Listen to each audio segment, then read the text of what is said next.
On this episode, we're going to talk about the recent Supreme Court nominee Brett Kavanaugh with Elizabeth Slattery of the Heritage Foundation. And we'll talk a little bit more about the hashtag walk away movement, I guess, and maybe a little bit about some movies and I don't know, whatever else is on my mind, as we say on Trend Chat, politics and other things maybe. So all that on this episode of Trend Chat.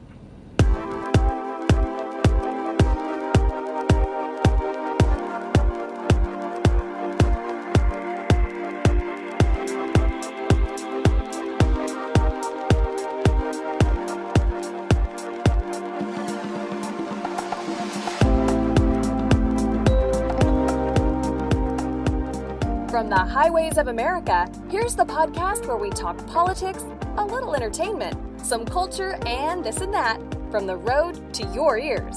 This is Trend Chat with your host, Brian Bledsoe.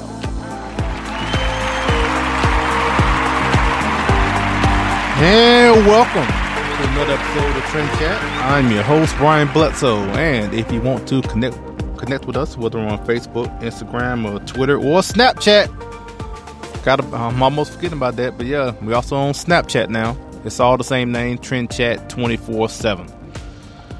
So, as I mentioned in the beginning, on Monday, President Trump made his announcement for who he wants to be the next Associate Justice in the Supreme Court, and he nominated Brett Kavanaugh. And if anyone saw the protests that were going on outside, which started even before the announcement was made, and saw the various, I guess, pictures, and I know I posted something where someone had stopped, something about, it was a long sign talking about SCOTUS and whatever, and at the bottom it said stop, but it was a blank space there, and so it was like they were just waiting for whoever the nominee was so they could insert the name. And they, in the picture that I posted, it was where you just saw Cava, C-A-V-A. Like they didn't finish the name yet because they was still, wanting to figure out how to spell his name correctly, because they didn't know, because mainly they were going to protest whoever it was. And, I can understand getting a kick out of that, and also I saw other posts where you had they had like 3 different signs ready to go. They had stop Hardiman, and another stop Kevlich, and stop Kavanaugh, and so they had them all ready. So they was all ready to oppose whoever it was. They didn't care who he was going to pick.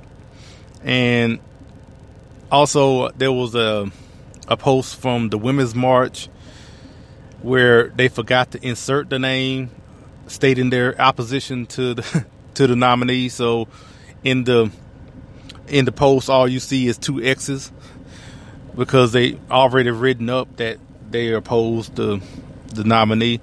And like I said, I'm pretty sure that, this is all funny, especially amongst us conservatives. It's funny to laugh at and everything, and I got a kick out of it. But here's the thing for me. Look, I understand where they're coming from. It's funny that they got caught, yeah. But I understand the sentiment, because I could just think back the past, 8 years with Obama. So when you had Sotomayor and Kagan being nominated, and whoever else, I don't remember who was in the running in those 2 nominations. But look, before he would have made the announcement, I probably would have been, I'm 100% sure. I'm not even gonna say 99. I'm 100% sure I would have been opposed to anybody he would have nominated. And you know why? Because I have no confidence that Barack Obama would appoint anyone that would be an originalist, constitutionalist, or anything upholding the Constitution. I have no confidence that he would do that. And I'm pretty sure they feel the same way right now with President Trump. If you're a liberal and you know that President Trump is going to make a nomination. I'm pretty sure you feel the exact same way that I did, that you have no confidence that he is going to nominate someone that upholds whatever your values of, I'm guessing, of a living, breathing Constitution in your mind as a liberal. So yeah, so like I said, I understand it, and yeah, but like I said, but it still doesn't make it make it not funny, because it is, especially the one with the Women's March, because you would think people in that organization would be a little more organized and to not do something like that. So, but in talking about the Supreme Court, we're going to talk with Elizabeth Slattery, who is a legal fellow at the Heritage Foundation. Also, she does a podcast called SCOTUS 101, and a podcast that I've been listening to maybe for the past at least over a year. And it's funny. I was going to mention this when I do the introduction, but I came across this podcast, SCOTUS 101, that she and Tiffany Bates, but I don't think she'll be on after this past term. But yeah, I came across this podcast mainly because I wanted to know more about the Supreme Court, and also because I was just thinking about, I guess somewhat of a litmus test to ask someone to see how involved they are in politics is to ask them, do you know all 9 Supreme Court justices? 'Cause like, if you know that, then you probably are pretty engaged, right? And I guess that question came up somewhere, I don't know. And I got I obviously got all the ones that were conservative. Actually, I didn't. I think I forgot about Alito. But at that time, I was like, all right, it was Thomas, yeah, there's Roberts, and then at that time it was Scalia, and then I was thinking like, oh man, who's that? And then I totally forgot. At that time, if I remember right, the justices that I kept forgetting about were Alito, Breyer, and those are the 2 that I always kept forgetting, either both of them or one of them, whenever I would come across that question. And anyway, but it wasn't like I was asked on TV or something where I didn't know. It was just something I was seeing myself, and watching other people stumble through it, and for the most part not even know one. And from that, I just I want to know more about the Supreme Court, and at least know the names. And so from that, I kind of looked up Supreme Court podcasts, because that's the main thing for me. I do a podcast, and hey, I appreciate you listening. And as always, like, share, subscribe, tell everybody you know, and let's continue to grow Trend Chat on this podcast. But I also listen to a lot of podcasts myself, and I was looking up a Supreme Court podcast, and that's when I came across SCOTUS 101. And coming from an organization I definitely enjoy and like their content, being the Heritage Foundation, also being a Heritage Action Seminole. If you don't know what that is, it's basically people who kind of hold their Congress people accountable, I guess. And we get we have what they call a Seminole call, and we go over the things that are going on Capitol Hill and kind of get some ideas as far as whether to contact our representative, and it really helps for someone that wants to get engaged and really get involved, especially with contacting their representative or senator. whatnot. So, but yeah, so that's the SONA program in a nutshell. Hopefully we might get someone from Heritage Action to talk a little bit more about that, hopefully in the next couple of weeks or maybe a month or so. So, but yeah, I came across the podcast and I like this, and I've learned a lot. And so, yeah, like I said, we'll talk with Elizabeth later on about that. So now, but I definitely want to talk about, I guess, about the hashtag walk away movement in a way. Now, I did talk about it, a little bit in the last episode, which if you haven't heard, the one called Partisan Platform Censorship with West Cook Band and Naomi Levin. And I talked about it then, basically just saying why I walked away, because I noticed that it's been about 10 years since I walked away. So to see this movement going on, I just put my 2 cents in, but it's not like it's not something that just happened. I mean, obviously, if you're listening to me right now, you know this hasn't been, it's not recent. But when I noticed that it's been pretty much 10 years ago, that's when I posted a tweet about it. And just to sum up a little bit about what I said last week, where there were issues that I just totally disagreed with the Democrats and their policies and what they advocated for. And I just go down the list. First was abortion. I definitely did not. I didn't understand how they can be so callous in killing a child, basically. So, and that was one. Their stance on illegal immigration, I did not agree with. Their stance on taxes, so just, I mean, those were the main 3. So yeah, so I kind of went a little more in depth in that in the last episode, so check that out. But what I want to talk about here is that I'm seeing how much this movement has grown in the past, especially in the past week or 2, but I think it's been going on a little bit longer than this.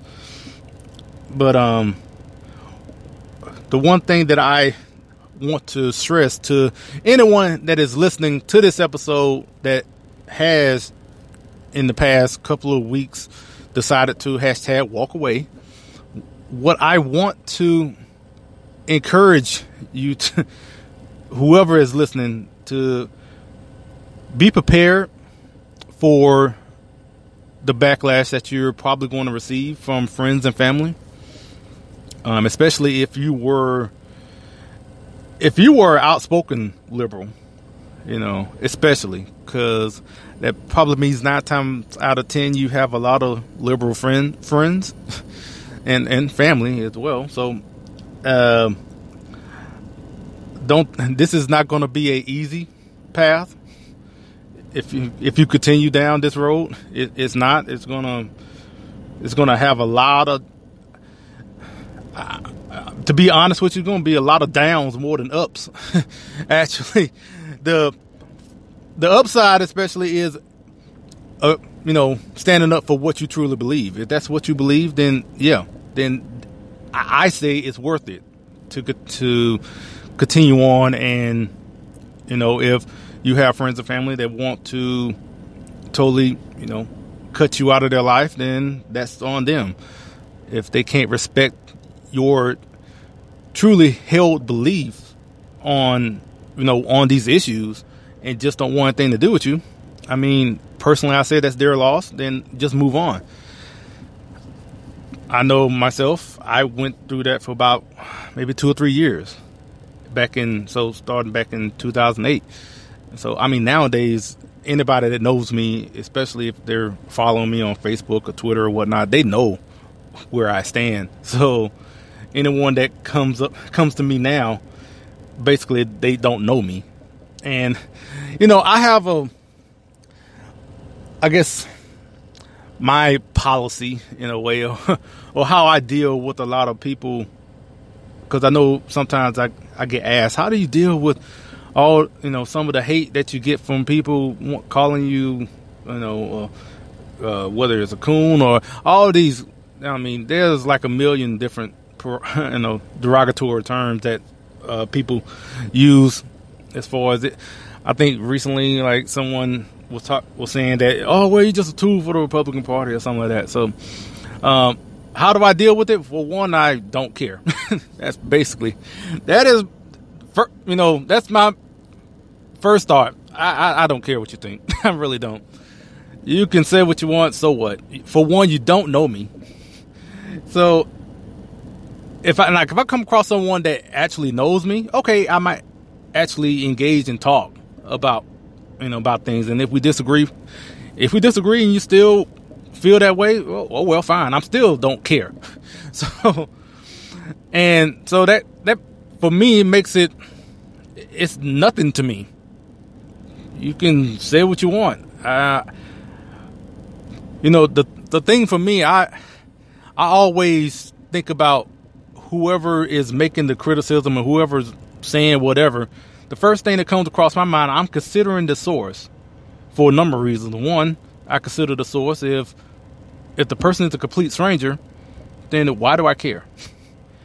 Why do I care about what he or she thinks? So, and if it's, basically that's it.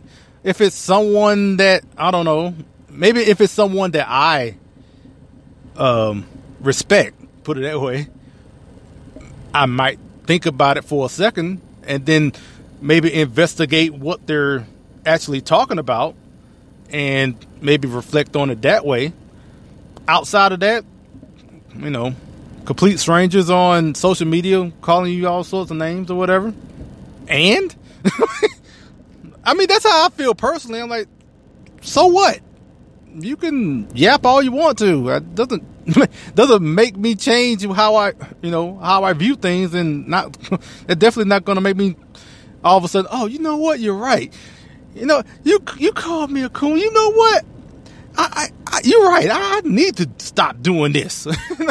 Like, that's really not persuasive at all. I'm pretty sure that they're not trying to persuade. They're just trying to basically shut me up in a way. They want to call you all sorts of names to make you kind of, cower and be afraid to say anything because you don't want to be called names by those mean people. And like I said, for me, I can care less about your opinion. So yeah, that's the thing. Like I said, what I'm talking about right now, that's the kind of hate you're going to receive.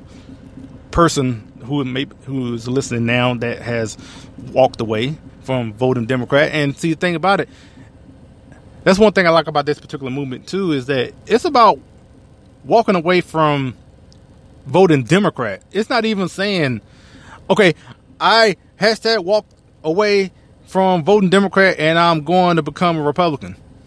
I mean, if that's the case, all right, fine, But this whole movement is about just walking away from voting Democrat and just not agreeing with what they're advocating for. Now, where do you go from there? That's on you. But at least you have looked at the policies and have come to a conclusion that you do not want to support this party anymore. I can respect that.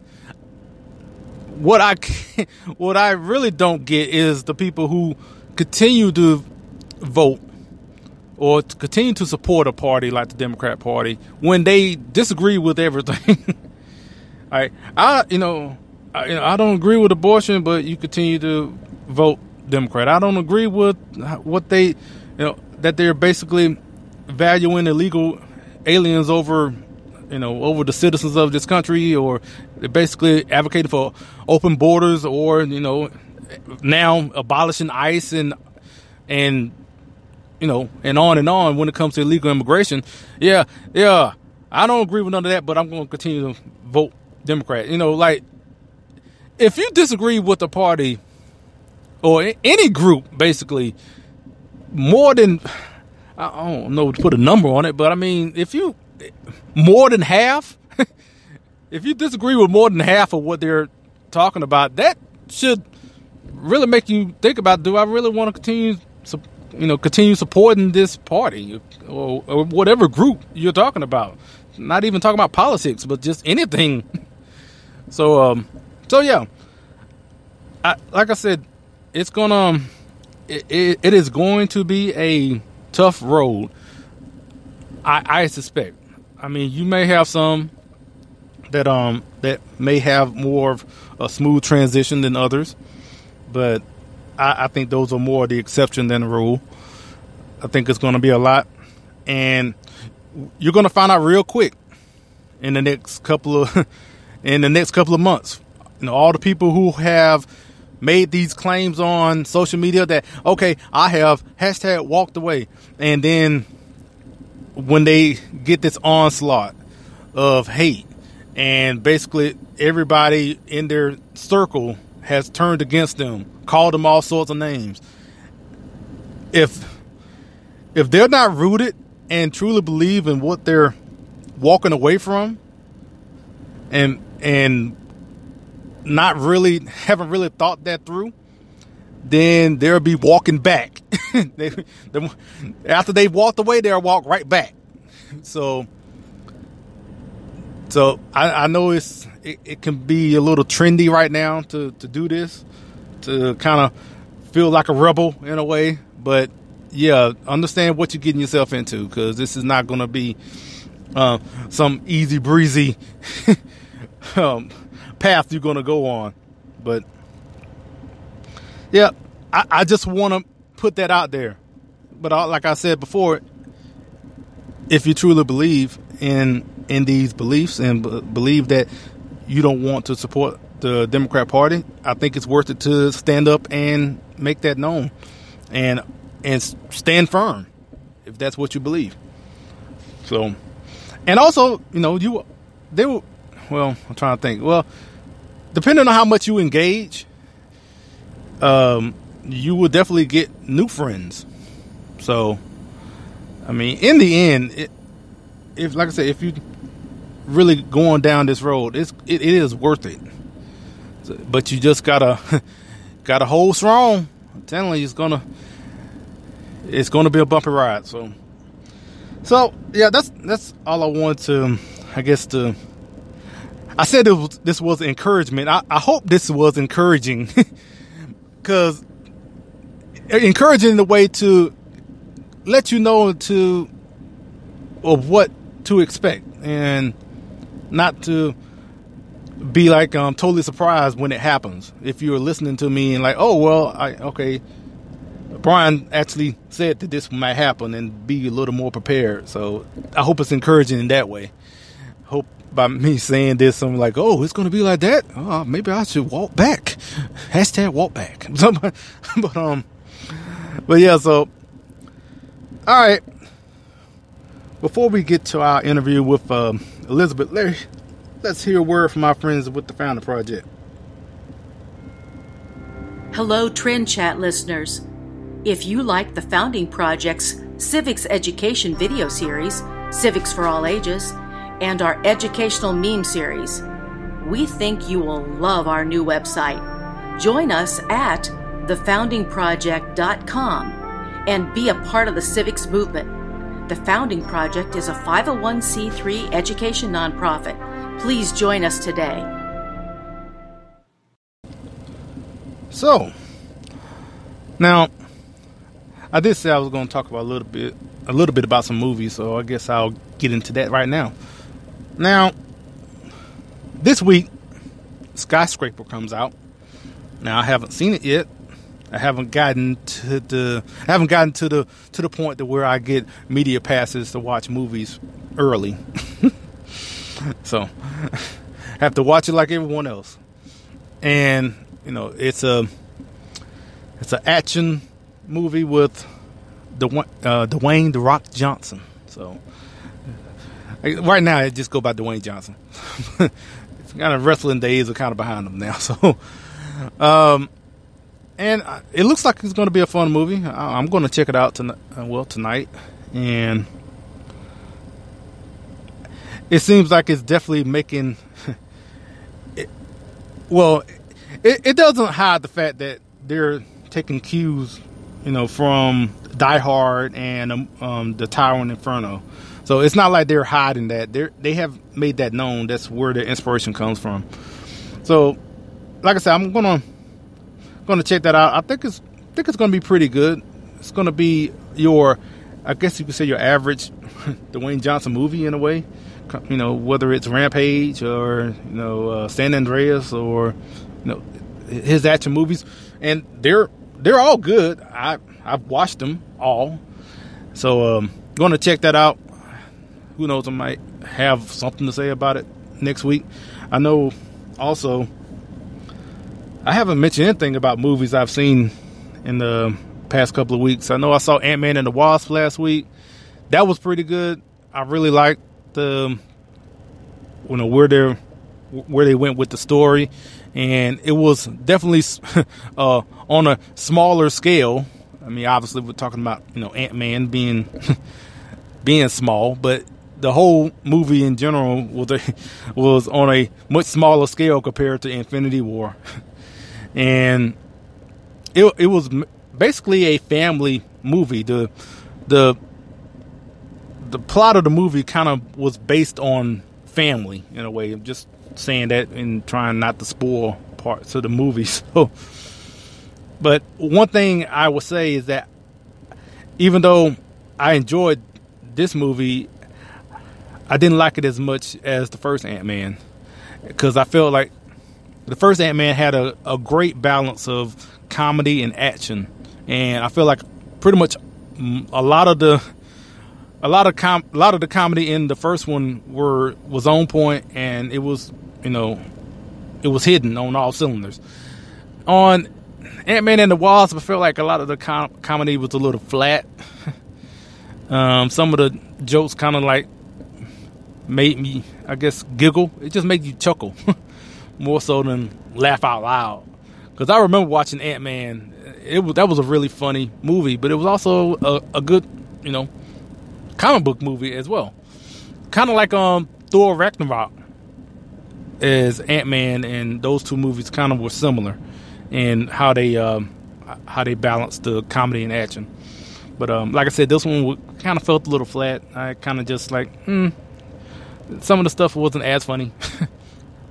I know I saw Jurassic World Fallen Kingdom. I saw that a couple of weeks ago. That also, like Ant-Man and the Wasp, was more of a one watch, I guess, type movie. You watch it just one time, you probably wouldn't watch it again. The only reason you might watch both of these movies again will probably be to see little clues that are connected to other films. So like Ant-Man and the Wasp, you might watch it again to see what clues are in there for Infinity War and for it's not called Infinity War, whatever the Avengers 4 is. You might want to watch it for that, and you might watch Jurassic World Fallen Kingdom when Jurassic World 3 comes out, because it definitely was a setup for 3. It definitely was that. So, and I can't remember what else I watched. I saw Ocean's 8. That was pretty good. I don't know if I mentioned this one before, but that was pretty good. Another one-time watch. But again, you may watch it again just because there might be a Ocean's 9, just to kind of refresh yourself on it. Outside of that, I don't see myself watching that again. But the performances were pretty good. Well, you know what? Speaking of performances, right quick, the actress that played that little girl in Jurassic World Fallen Kingdom, the actress played the role well, but the character she was playing was just the worst, I tell you. That's all I'm going to say without trying to spoil the movie for you. But to me, that little girl, that character in that movie was just the worst, especially at the end. Man, it's irritating. That's probably was the most irritating character, especially at the end of of Jurassic World Fallen Kingdom, it irritated me to no end after that movie went off. I'm like, oh, shit, I can't believe. Anyway, I don't want to get into that. So, because I'll turn out doing a rant, and next thing I know, we won't even get into our interview with Elizabeth. So, but yeah, it was a good movie, and if you see it, you might agree with me when you see the end of it about that little girl's character.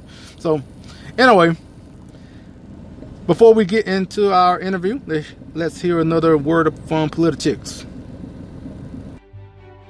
Hello, this is Brian Bledsoe, host of Trend Chat, also contributor at Politichicks.com. Here to tell you about the new book called Politichicks, A Clarion Call to Political Activism, with over 300 pages from contributors like myself, talking about topics such as education, social issues, healthcare, the Second Amendment, and of course, activism. I encourage you all to check it out at Politichicks.com, and is also available at Amazon and Barnes & Noble.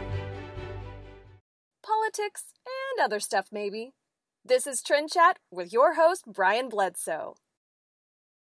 Hello, this is Trend Chat, and we are very pleased to have Elizabeth Slattery with us. She is a legal fellow at the Heritage Foundation, and she also do a podcast called SCOTUS 101.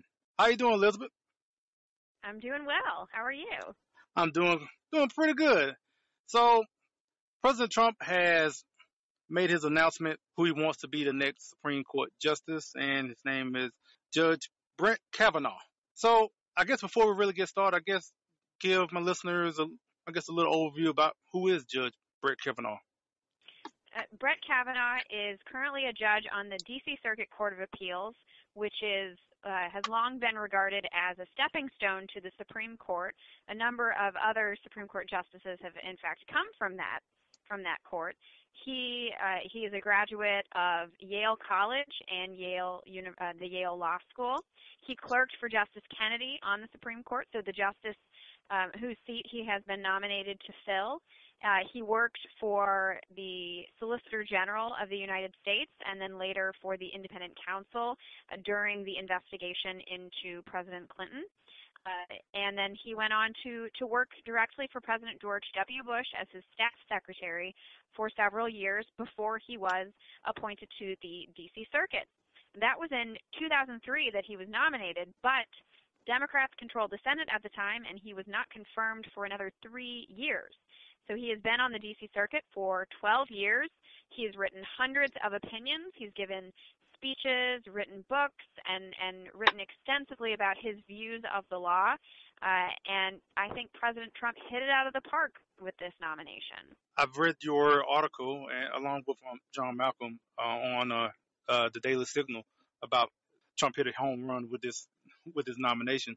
And one thing I want to mention was, first let me ask, how do you think it's going to go with the Senate hearings as far as his nomination goes? Yeah, so I think the hearings are likely to be later this summer, and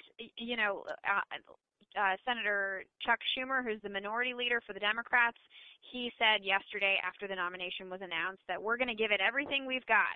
So I think we can expect to see the mudslinging to start, and they're going to try to come up with anything they can to try to persuade Republicans to vote along with them against Brett Kavanaugh. But given his credentials, his record, his service to our country, working in the executive branch and then as a judge, I think it's going to be a hard case for the Democrats to make that this is not a qualified individual. Brett Kavanaugh is everything that you'd want in a Supreme Court justice, and he has a record of being fair and impartial and principled, and that's what we need on the Supreme Court. Okay.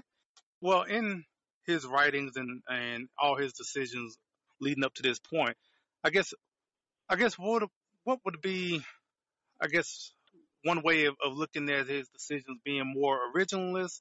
Like, I don't know all the different terms as far as, because I know when we talk politically, we want to say like conservative or liberal, but when we're talking about justice, it's a little different. It's about mainly being a originalist or a constitutionalist, or I actually don't even know what's the opposite of originalist would be.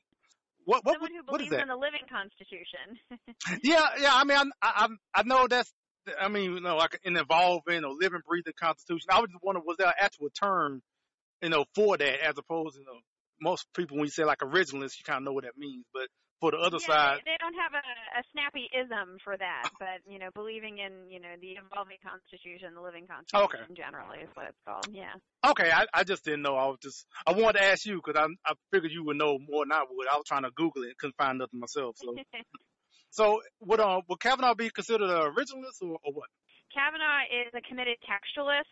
He has written and talked about how the text of the law is the law, and judges are not to try to remold or update statutory language just because they think it's not working or they think that a different policy interest would be better served. He understands that is not the job of a judge, that is the job of a legislator, and he understands that he is not a legislator, he is not a politician.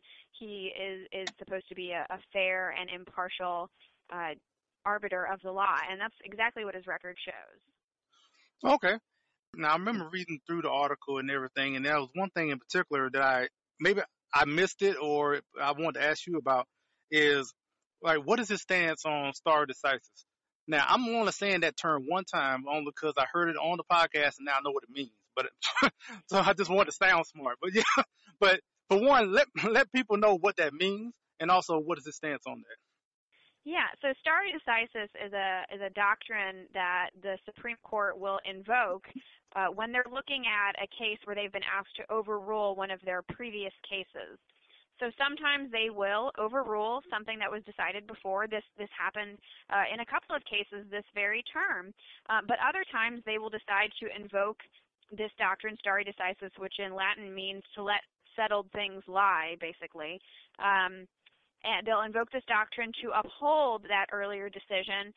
And that does not mean that they necessarily agree that the decision was correctly decided or that it's the best interpretation of the law or the Constitution, whatever the case may be, but that they look at a variety of factors, including what sort of reliance interests are there on this decision, and what would overturning it, what would that look like, in practice. And so, what do you think Kavanaugh's stance will be on that? Well, he wrote a book all about precedent along with 11 other appeals court judges, including then Judge Neil Gorsuch, who's, of course, now on the Supreme Court. And, as a lower court judge, he has been deferential to Supreme Court rulings because it is not the job of lower court judges to challenge or overturn the decisions of the Supreme Court. Of course, once he is on the Supreme Court, that will be a different case, and if an appropriate case comes before him, before the justices, and enough of them agree to overturn something, then of course they can do that. So I think we're likely to learn a lot more about his views on precedent and stare decisis. I think that's something that's going to be fleshed out extensively in the confirmation hearings later this summer. Yeah, I have a feeling that especially some of the Republican members are going to ask that particular question. I just have a feeling I think we'll hear from both sides. Yeah, sides. Well, yeah, for obvious reasons. But I guess we want to kind of go into the podcast, SCOTUS 101. And I actually want to start off on something that you do on the podcast called SCOTUS Trivia. Now, look, it's not going to be very difficult because it's me giving the questions. and it's mainly just one question because it's just something I've been thinking about for the past couple of years, especially. And it's about Justice Ginsburg. And I just wanted to ask you, is she the oldest person serving in the Supreme Court? Well, I mean, overall, if she still is, or who is it? Yeah, she's currently the oldest member of the Supreme Court.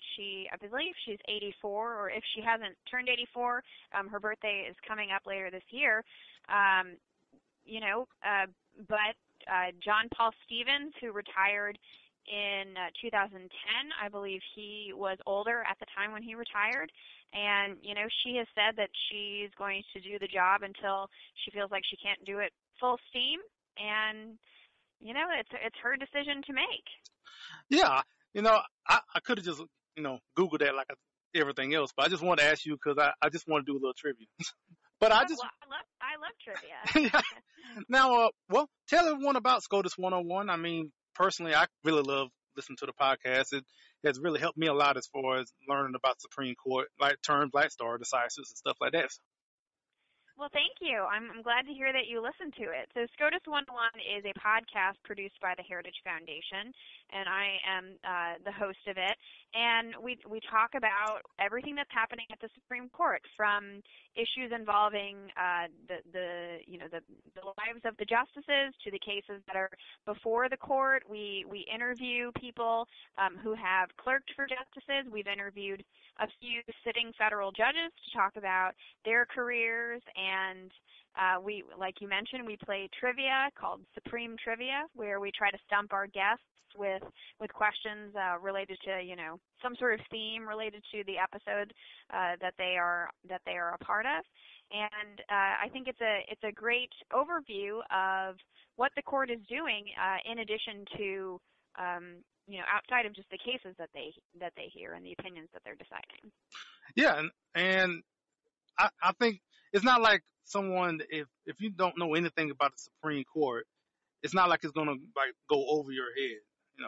That's what I'm saying to someone that's been listening. It's really good as far as giving you insight and really giving you more knowledge about how the Supreme Court works and everything. So that one thing in particular that I want to mention, I know like Justice Thomas, Justice Clarence Thomas, just from hearing the podcast and just, I know I kind of came around to kind of having my favorite justice, and so because of how he interprets the Constitution, and I've kind of come to the conclusion that he's my favorite one right now. Well, you're in good company. I'm a big fan of Justice Thomas's. Yeah, and as a truck driver, I did hear his lecture on at Heritage a couple of months ago, where he talks about going in his RV and stopping at different truck stops. I really hope I run into him one day at one of these truck stops. So. Well, he and his wife Jenny are probably out, as we speak. It's the summer recess for the court, so this is the time when they're touring around the country in their bus. And like I said, hopefully I meet him and I will actually recognize him. Unlike the story they just said where the guy didn't recognize him or said that he looked like him but didn't know it was him. Yeah. So when do they meet again? They'll be back. Their first official day is October 1st. That'll be the first day of argument. But they'll start meeting again in September, where they will review all of the cases that have been sent up to them over the summer, and they'll take a look at those and decide if they are going to add any of those to their schedule for the 2018-2019 term. Oh, you know what? This is another question I wanted to ask. How does it all work as far as the term? So it's like they meet twice a year, and how does it work throughout every year? So the arguments start in October, and they have several sittings throughout the year. From October through April, they meet most of those months for a couple of weeks and have arguments, and then during that time, of course, they're continuing to review new cases that come in and decide whether or not they should take those up and review them, and ultimately issue an opinion. They also, during that time, start to issue opinions on the cases they are hearing, and then they typically release all of their opinions by the end of June every year, and then they adjourn for the summer. Okay. How can everyone get in touch with you on social media, and also where they can find SCOTUS 101? Well, SCOTUS 101 is available on pretty much every podcast platform, and you can also follow us at SCOTUS 101 on Twitter, or you can email us at scotus101@heritage.org. You can also follow me. My personal Twitter is Slattery. Okay. Elizabeth, thanks so much for your time. Thanks for having me. Yep, and thanks to Elizabeth for joining us. And, well, we're at the end now. So, I appreciate everyone listening. Like, share, subscribe. I always say that, I know. And we appreciate everyone listening. And just, Google, iTunes, iHeartRadio. Maybe on Spotify if you saw that post that we may be on Spotify soon. So, yeah, so appreciate everyone listening. And you know what? Until next week, we'll chat with you later.